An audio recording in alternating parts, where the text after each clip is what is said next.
Muy buenos días, hermanos queridos. Como siempre, es grato, alegre la comunión entre los santos y sobre todo que en esta hora que nos toca ver el capítulo 19 de Apocalipsis.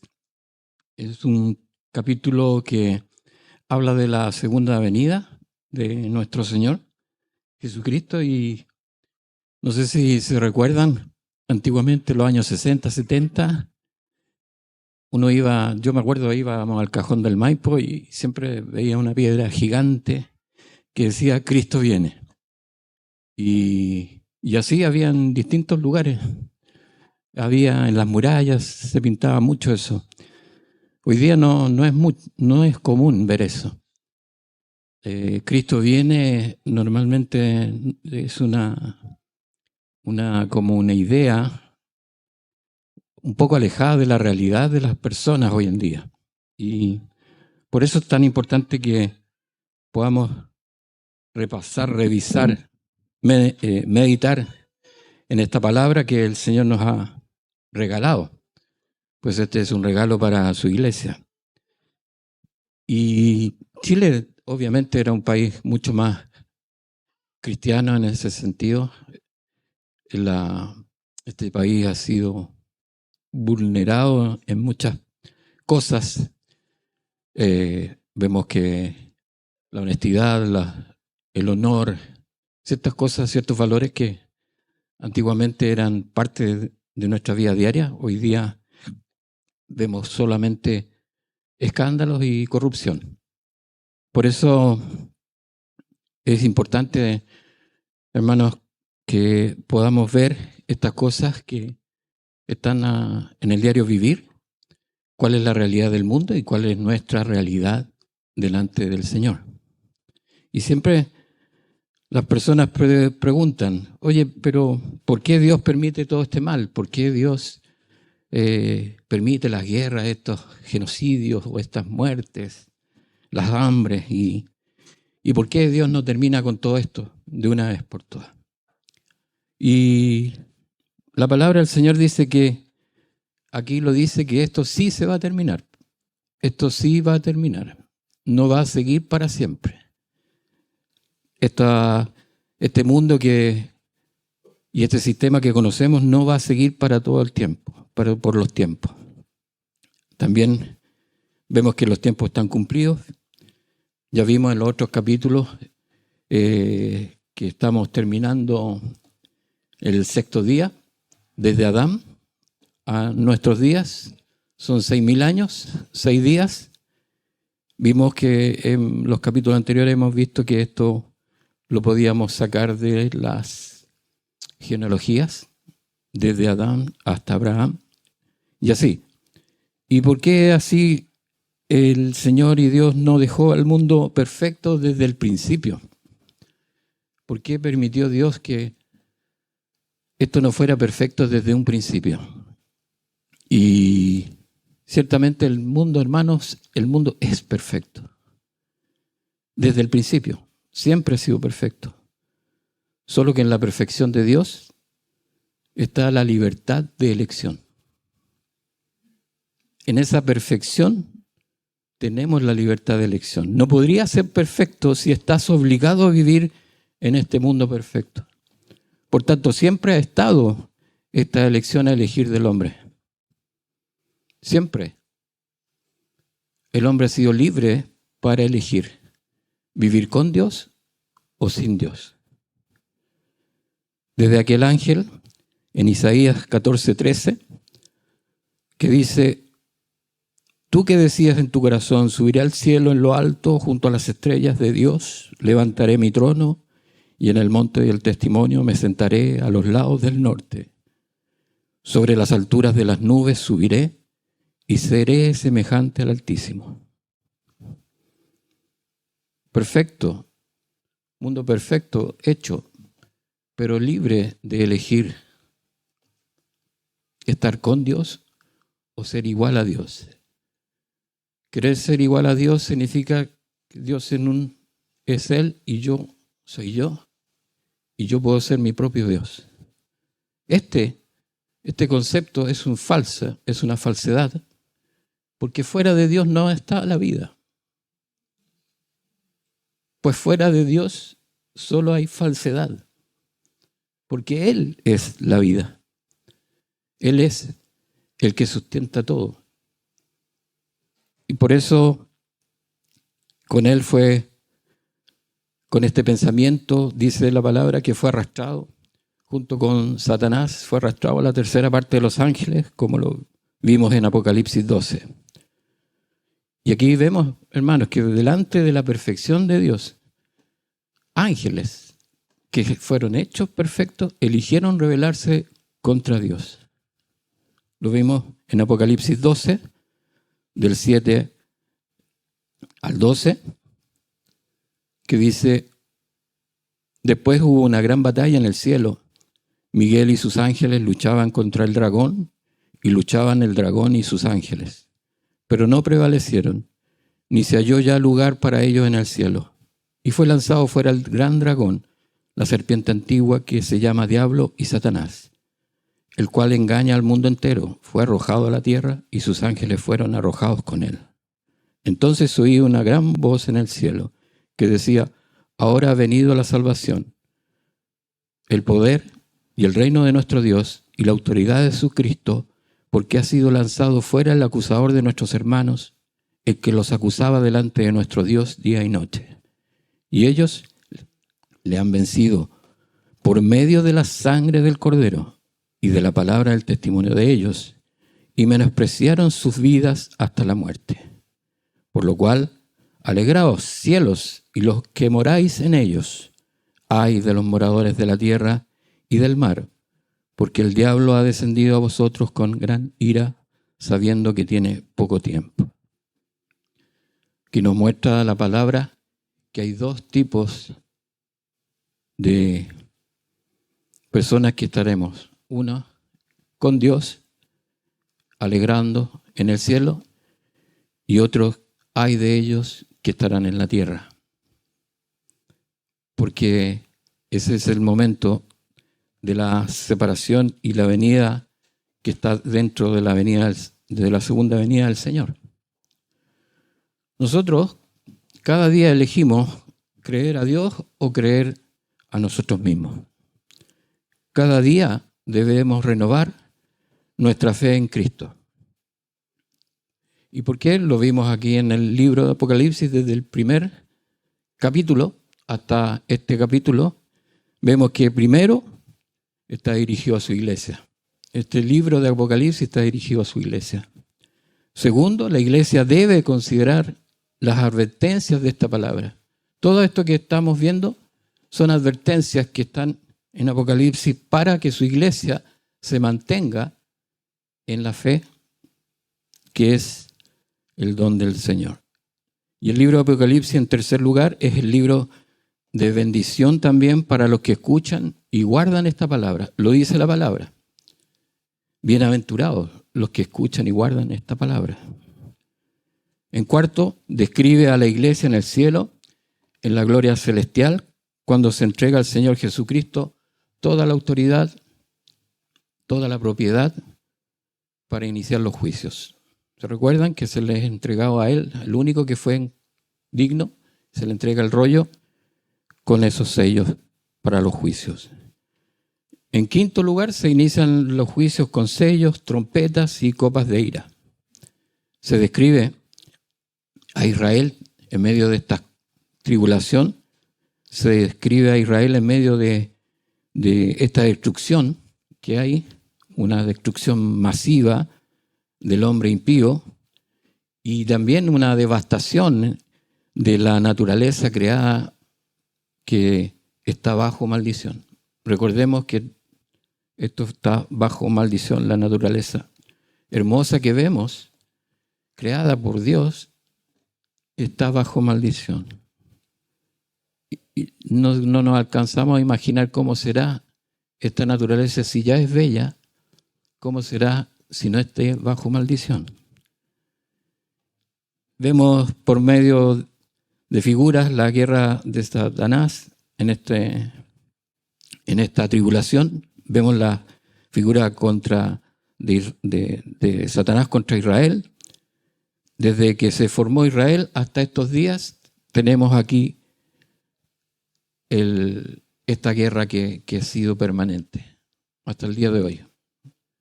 Hermanos, si hay alguna duda con respecto a que Dios obra en la tierra, solo basta mirar a Israel, que todo lo que se ha cumplido en su palabra. Hoy día Israel es una piedra pesada para las naciones. Es un cacho que nadie lo puede resolver. Para las naciones es un problema. Y naciones poderosas. Pero ahí está, de acuerdo a la palabra. Piedra pesada he puesto a las naciones, a Israel. ¿Qué más? Y de ahí tantas otras cosas que podemos ver que el Señor tiene su mano puesta sobre esta tierra.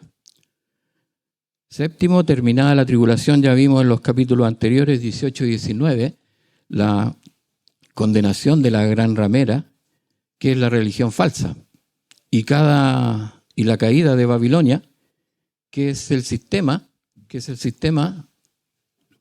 del mundo que está sin Dios. Es un sistema sin Dios. Eligió el mundo vivir sin Dios. Y así podemos concluir que la condenación ya está considerada en estas dos formas de vivir del hombre. Hay dos formas en que ya la condenación está dada.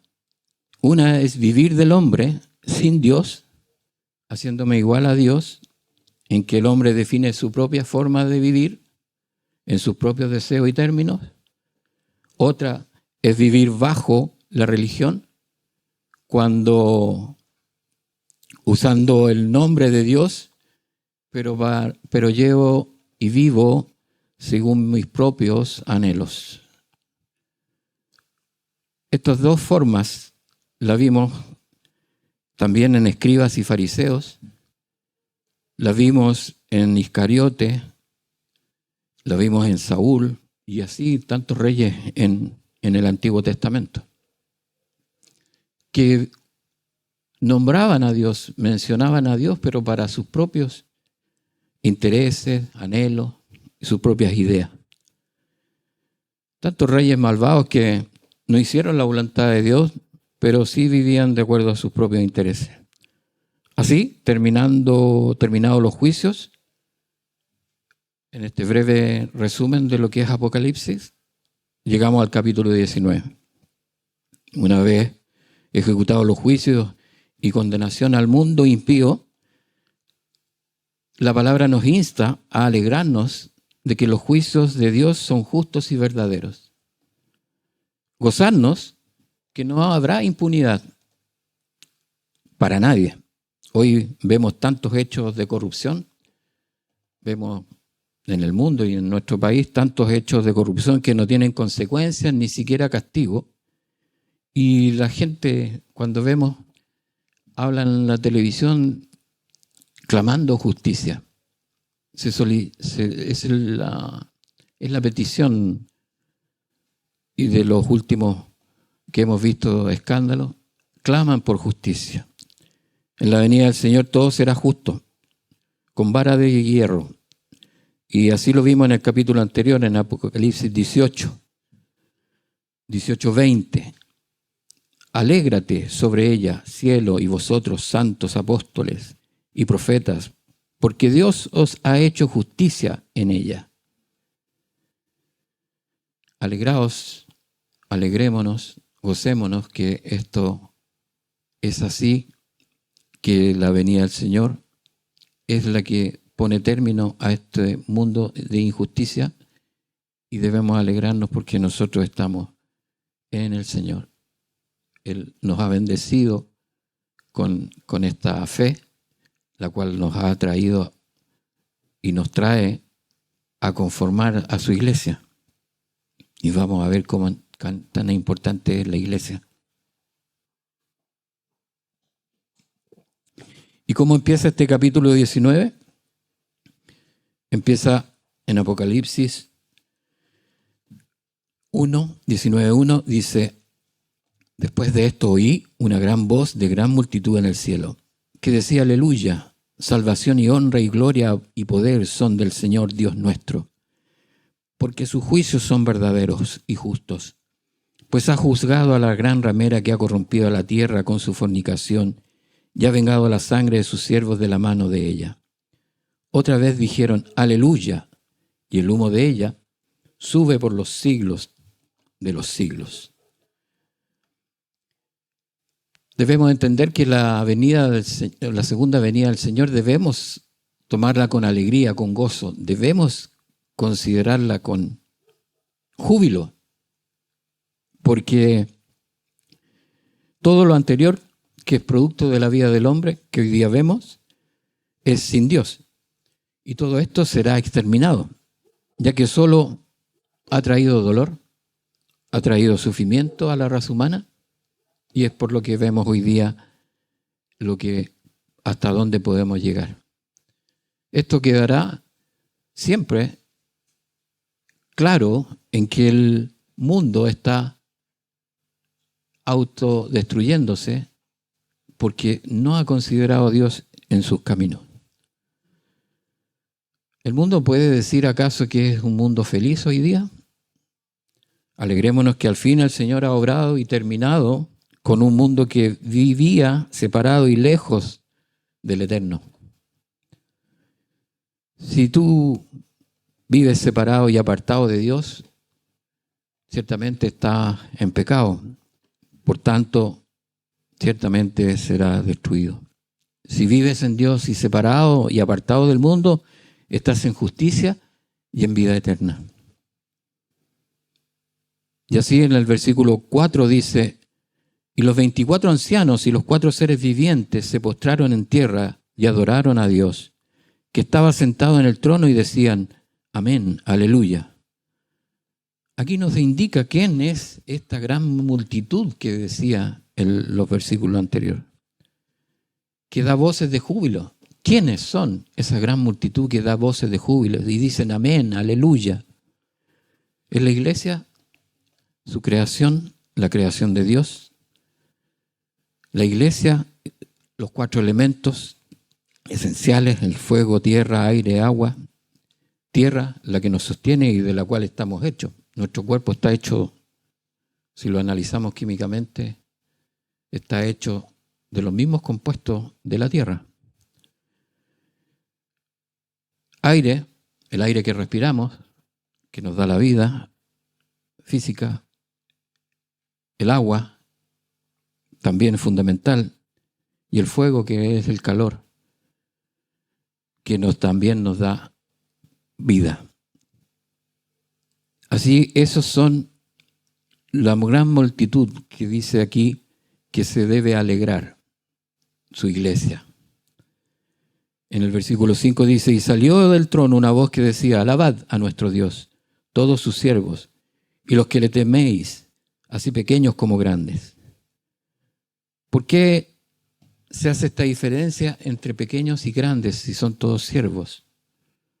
¿O los que le temen? ¿Por qué hay diferencias entre...? Ahí lo que vemos es que el Señor siempre ha instado en su palabra en que no solo nos conformamos o nos conformemos de ser salvados, no solo gustemos la salvación, sino que también nos invita a ser grandes en el reino de Dios. Él nos invita no solo a estar en un rinconcito en su reino. Cuando nosotros empezamos en la fe, normalmente uno dice, no importa si yo, que tal que esté en el reino, en un rinconcito, para mí es suficiente, ¿cierto? Pero el Señor nos invita a más, siempre nos ha invitado a más, porque nos ama tanto que quiere darnos más. Por tanto, hermanos, no nos conformemos con un rinconcito en el cielo, sino que vistámonos y busquemos los tesoros en el cielo. Así nos dice el Señor en Mateo 6, del 19 al 21. Mateo 6, del 19 al 21. No os hagáis tesoros en la tierra donde la polilla y el orín corrompen y donde ladrones minan y hurtan, sino haceros tesoros en el cielo donde ni la polilla ni el orín corrompen y donde ladrones no minan ni hurtan. porque donde esté vuestro tesoro, allí estará también vuestro corazón. Porque gran tesoro para el Señor es un corazón contrito y humillado. ¿Quieres ser grande en el reino de Dios? Sirve a Dios, sirve a tu iglesia. El mayor entre nosotros debe ser siervo. Y aquí aprovecho de recordar a nuestros queridos hermanos que han sido padres hace poco, porque nuestra iglesia ha sido bendecida con muchos niños. ¿Y cuántas veces se le pregunta a los niños qué quieres ser cuando grande? Y todos hemos dicho una pila de sandeces, prácticamente, porque pedimos cosas que no son para bien. Y debemos enseñarlo, sobre todo los niños que están empezando. Debemos enseñarlos lo primero que deben anhelar en ser siervos de Dios. A nuestros hijos ojalá pudiéramos enseñarles siempre que primero es ser siervo de Dios. Eso es lo más importante en la vida. Y ojalá le preguntáramos a los niños más adelante, ¿qué quieres hacer cuando seas grande? Esos niños contestaran, quiero ser siervo de Dios. Pero ¿de qué te vas a ganar la vida? ¿En qué vas a ganar? ¿Cómo te vas a ganar el sustento? El Señor tiene preparada una profesión, una vocación. El Señor tiene preparado algo para mí. Pero lo primero es servir a Él. Y donde Él me lleve, yo voy a servirlo. Él me dará una profesión, Él me dará algo. Pero para que Él sea glorificado. A cualquier empresa, a una multinacional, ahí debe ser luz. Una nacional también debe ser luz. En donde lo ponga, lo primero es ser siervo de Dios. De lo contrario, estarán buscando sus deseos, sus anhelos personales, sus deseos y sus propios caminos. Los que lo llevarán directo, eso lleva directo al mundo. Mundo gobernado por la bestia. Y esta bestia está condenada. Y junto con ella, con la bestia, todos los que han seguido a este sistema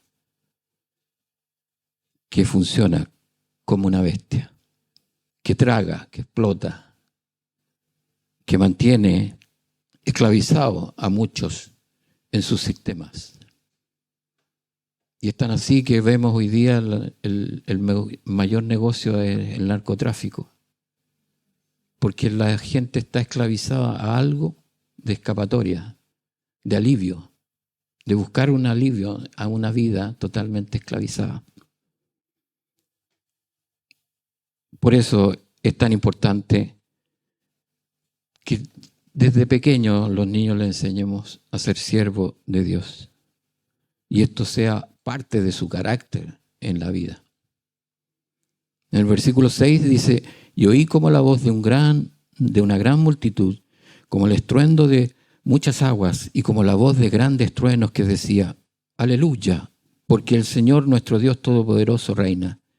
Gocémonos y alegrémonos y démosle gloria, porque han llegado las bodas del Cordero y su esposa se ha preparado. Y a ella se le ha concedido que se vista de lino fino, limpio y resplandeciente, porque el lino fino es las acciones justas de los santos. Vimos que esta gran multitud es la iglesia y los 4 seres vivientes, que está en un tiempo entre el término de la tribulación y el comienzo del reino milenial. Está entre estas 2 etapas. Término de la tribulación y el comienzo del reino milenial. Y esta multitud que su iglesia grita, alaba y dice aleluya, que en hebreo sería alabad a Jehová. Alel, que es alabar, y Yah, abreviatura de Yahweh. Expresión típica en los salmos de la alabanza. Al Dios Todopoderoso, Jehová de los ejércitos. No existe mayor poder a Él. Por eso es un momento de gozo. El versículo invita a la alegría, al regocijo, anunciando la consumación de la relación entre Cristo y su iglesia, un evento esperado y deseado obviamente por los creyentes. Nosotros estamos esperando este momento de gozo, la alegría y la consumación en esta relación entre Cristo y su iglesia. Han llegado las bodas del Cordero, dice. Este evento es una metáfora de la unión definitiva entre Cristo, el Cordero, y su iglesia, la novia. La esposa es la novia preparada. La iglesia se presenta de lino fino, simbolizando las acciones justas y las buenas obras de los santos, dice, que son el resultado de su fe, y obediencia a Cristo. Las buenas obras de los santos son a causa del Espíritu Santo que obra en el cristiano, porque no son obras del hombre. Cuando nos reunimos, hermanos, es obra del Espíritu Santo. En nuestra carne no podríamos venir, no tendríamos la fuerza para venir. En nuestra carne nos insta a lucha contra ese espíritu. Y el elegido es el hombre que con una pequeña fe, del tamaño de una semilla de mostaza, cree en Cristo. Nace del Espíritu y es sellado y recibe el don de la fe que es de Dios. Y esa fe crece hasta convertirse en un gran árbol que da mucho fruto. El creyente no se salva por obras, pero las obras son de los que han sido salvados. Lo conversábamos en la mañana con Pablo. Decíamos, esto es obra tuya, el pecado. Y esa nos produce dolor. Pero nos produce dolor cuando está el Espíritu Santo. Si no fuera por el Espíritu Santo, nos gozaríamos y nos alegraríamos. Por eso es tan importante que los que han creído en Cristo como Señor y Salvador, esto es muy conocido por todos, pero es muy fácil, hermanos, de confundirse en el día a día, ya que no es suficiente una doctrina correcta. No basta una doctrina correcta, si no está acompañada de la fe. Si no está acompañada de la fe, la doctrina correcta, aunque sea correcta, no está completa. Si no está acompañada del Espíritu Santo, la doctrina no está completa. Porque el mismo Señor dice, sin fe es imposible agradar a Dios. En este pasaje vemos que la iglesia ha estado ausente en el relato de la tribulación.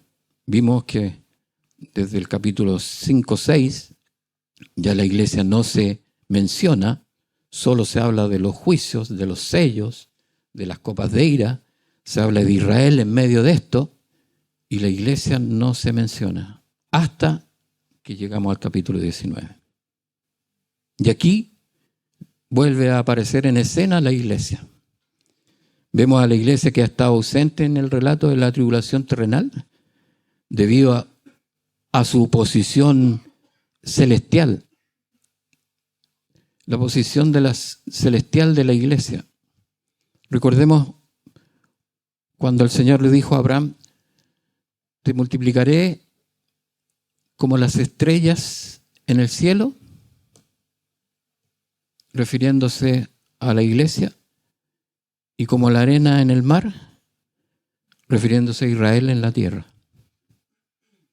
Esos dos grupos innumerables, incontables que dice el Señor, Son dos grupos que el Señor tiene considerado. Y el apóstol Pablo muestra claramente esta relación del Cordero con su iglesia. Si no cabe ninguna duda, cuando el apóstol Pablo dice en Efesios 5:25, maridos, amad a vuestras mujeres, así como Cristo amó a la iglesia y se entregó a sí mismo por ella. Ese es el nivel de relación y amor. No me cabe ninguna duda que cualquiera de los maridos que está aquí daría su vida por su esposa. ¿Por qué se ríe, hermana? Es verdad. Es verdad. Todos los maridos que están aquí darían la vida por su esposa. Es importante, hermanos, porque esta es la relación que establece el Señor, íntima, estrecha, entre la iglesia y el Cordero. Y así en el versículo 9, y el ángel me dijo, escribe, bienaventurados los que son llamados a la cena de las bodas del Cordero, y me dijo, estas son palabras verdaderas de Dios. Esta es la invitación al banquete. El versículo también menciona que aquellos que son llamados a la cena de las bodas del Cordero son bienaventurados también, destacando ciertamente la gracia y la misericordia de Dios al invitar a todos a participar. Invita a todos a participar. Y en esto muchas veces también se ha confundido un poco lo que es la predestinación, que en el fondo establecen que algunos ya son definidos salvados desde el principio. Y hermanos, el Señor quiere que todos vengan al arrepentimiento, que todos sean salvados. Pero el Señor ha preparado para esa salvación. Él hizo todo su plan de salvación. Él puso su sangre, su carne. Él dispuso todo para hacer esa salvación. Pero cada uno de nosotros debe elegir esa salvación. Debe recibir esa salvación. Por eso la invitación es amplia a este banquete. Pero lamentablemente no todos la reciben. No todos reciben esa invitación. Lo vimos en una parábola también ahí en el capítulo correspondiente. Muchos se excusaron, dijeron, ¿se acuerdan? Esa parábola de la invitación del rey que invitaba a muchos al banquete. Pero es importante reconocerlo porque el Señor ha preparado todo esto, pero es cada uno el que elige por medio de esa pequeña fe, ese pequeño grano de mostaza, recibir esa invitación. La predestinación no es más que cuando un padre de buena situación económica puede decirle a su hijo, hijo, tengo preparado que tú estudies en Harvard, toda la carrera, la que tú quieras, etc. Está todo dispuesto. Pero es el hijo el que debe aceptar eso y tomar ese compromiso. Está predestinado. ¿Qué puede evitar que se ocurra eso? Que el hijo no estudie, que el hijo no quiera, que el hijo quiera hacer otras cosas. Y cualquier otra cosa puede ser obviamente mucho menos que estar separado del padre.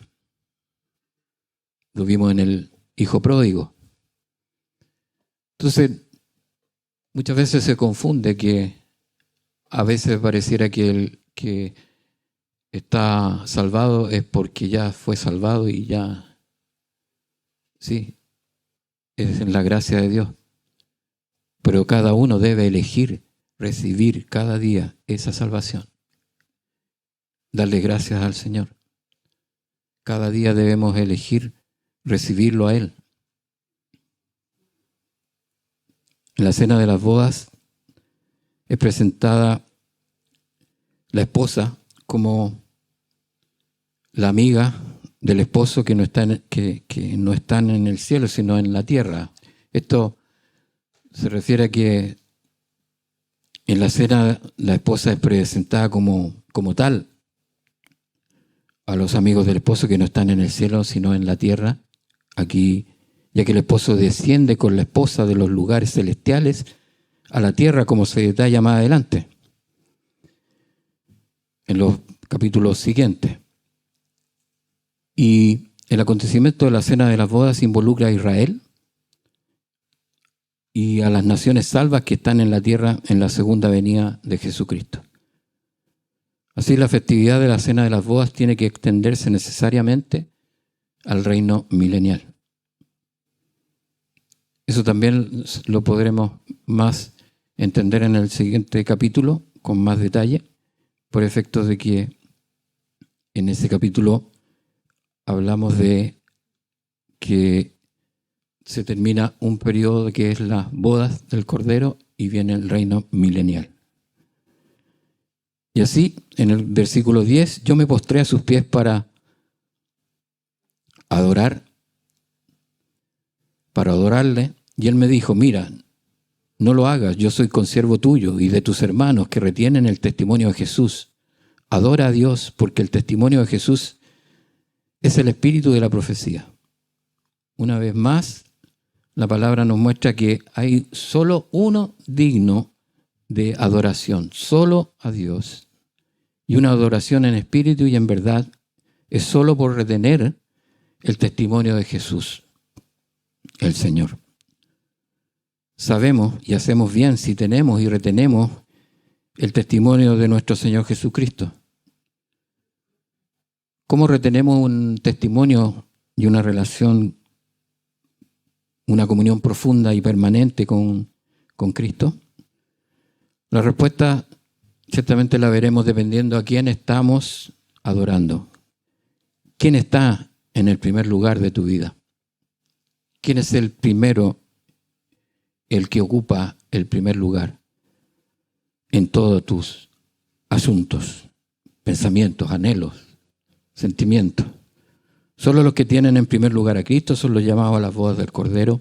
Se refiere al Cordero de Dios, que es Jesucristo. Alguien que no recibe a Cristo como Salvador no puede estar en las bodas del Cordero. Lo dice su palabra.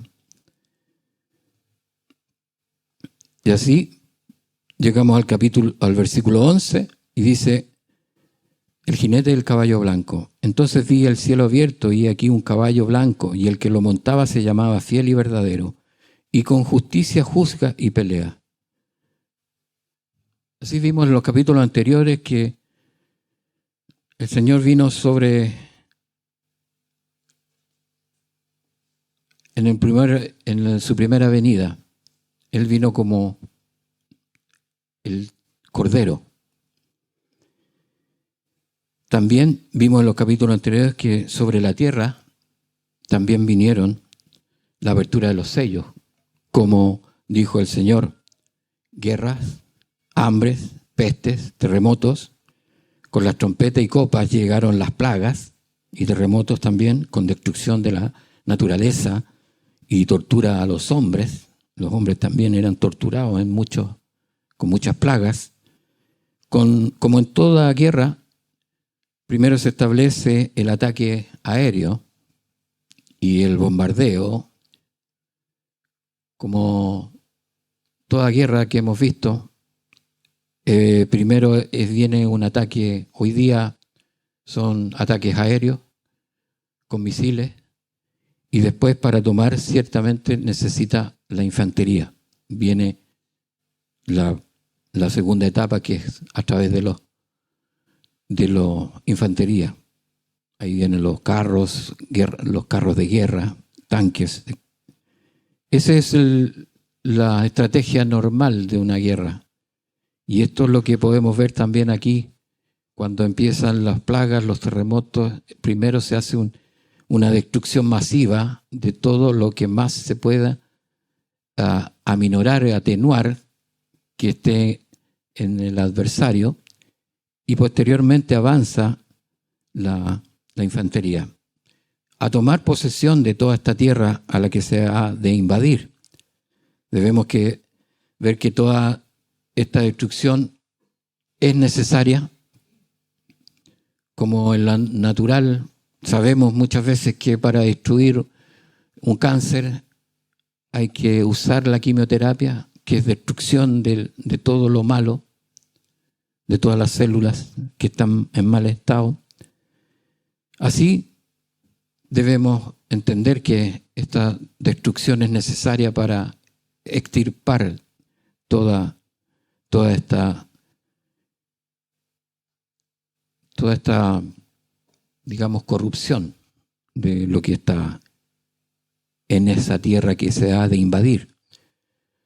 Así terminada la etapa de esta etapa de los juicios y castigos sobre la tierra, el Señor Jesucristo, Dios Todopoderoso, hace su aparición para instalar la justicia sobre la tierra, con vara de hierro y guerreando, dice la palabra.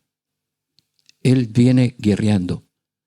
Ya no es Jesús de Nazaret para redención del mundo, ahora es el Dios Todopoderoso para juicio e instaurar su reino en el día del Señor, en el reino milenial.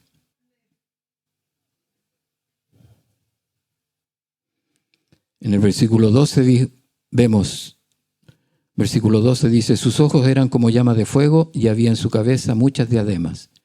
Y tenía un nombre escrito que ninguno conocía sino él mismo. Jesús es descrito con ojos de llama, simbolizando que es su juicio penetrante, que es un juicio inescrutable, que no puede ser cubierto. Ese juicio no puede ser engañado. Sus muchas diademas indican su soberanía, su poder, su autoridad, y el nombre que nadie conoce, sino él mismo, sugiere que es su naturaleza divina y es incomprensible para solamente él lo puede comprender. En el versículo 13 dice, estaba vestido de una ropa teñida en sangre y su nombre es el Verbo de Dios. La ropa teñida en sangre representa la victoria que el Señor Jesucristo tuvo sobre el pecado, sobre la muerte. Y el título del Verbo de Dios enfatiza su papel como la palabra hecha carne en Jesucristo. El Verbo de Dios es la palabra de Dios que está hecha carne, hecha en un ser humano como Jesucristo. En el versículo 14 dice, y los ejércitos celestiales vestidos de lino finísimo, blanco y limpio, le seguían en caballos blancos.